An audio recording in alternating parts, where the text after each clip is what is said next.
Hi, it's Alex from Android Central, and this is the Nexus 5.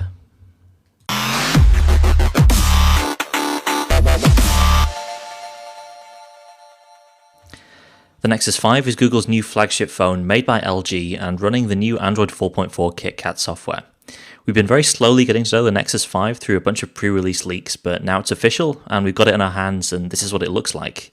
It's a rather unassuming 5-inch slab from the front, but turn it round and you're greeted by this rather large Nexus logo and equally large camera lens that protrudes ever so slightly out of the back. The back panel itself is covered in soft touch plastic which extends around the sides. It's a bit of a change of pace compared to the earlier Nexus 4. It's generally plastic that your hand's in contact with, not glass or rubber, but it feels solid and the back panel has a soft finish to it, unlike the Nexus 7, which feels a little bit rougher. Side by side with the Nexus 4, you can definitely appreciate the change in shape. The 5 is taller, thinner, and just a little bit wider.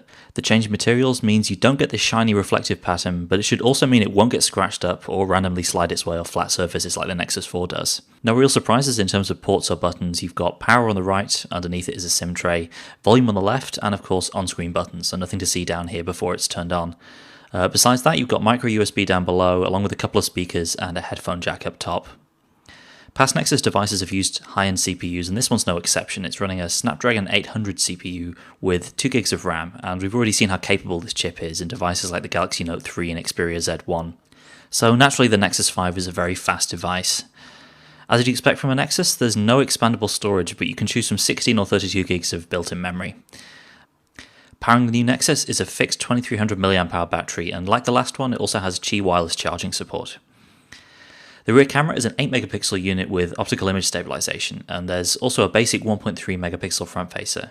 It's going to take some time to get a good idea of how it performs under various lighting conditions, but first impressions are that it's at least good, and the OIS should help to compensate for hand motion.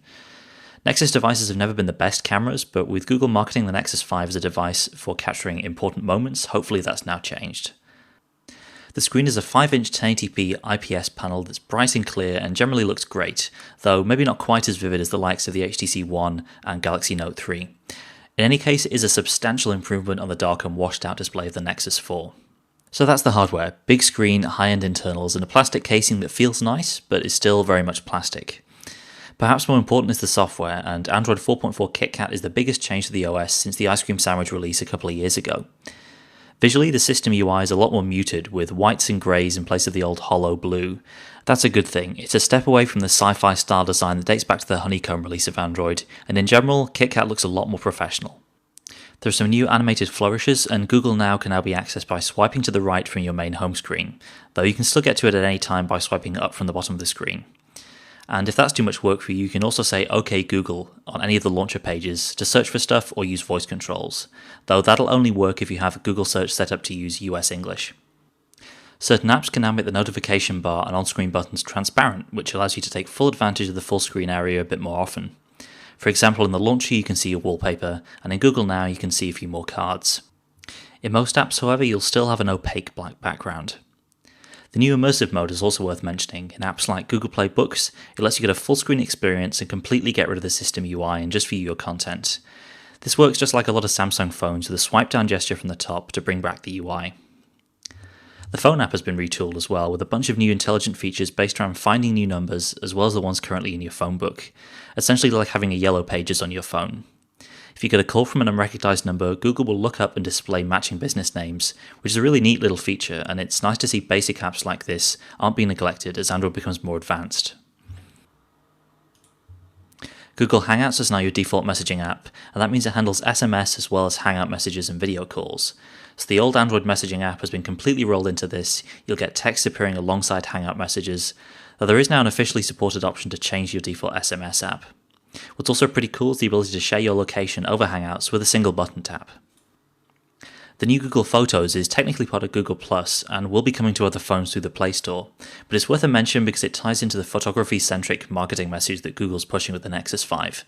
It handles all your photos on Google Plus and lets you create short video highlight clips of your albums with filters and music.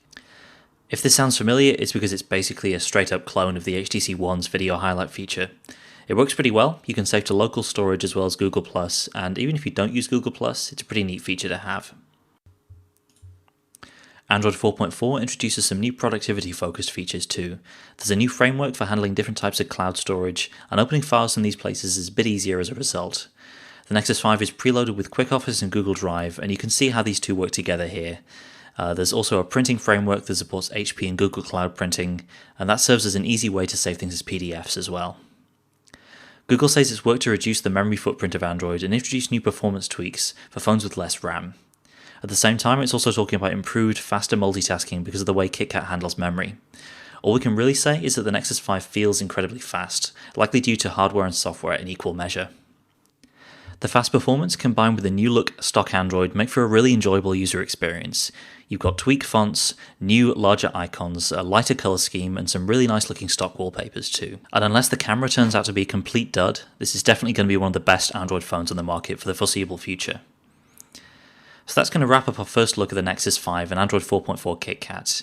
It's on sale now for $350 in the US, £299 in the UK, and for that price there's really no better phone you can buy. For sure, the Nexus 5 isn't the best at everything it does, and there are parts of the bare-bones Android UI that are still lacking, the camera app being a big example. But the overall vanilla Android experience has vastly improved in Kitkat, introducing new features where it makes sense without cluttering things up, and refining the stock UI into something brighter and more attractive. So we're going to put the Nexus 5 through its paces in the days ahead, and we'll have a full review for you written up soon. Until then, thanks for watching, and we'll see you next time.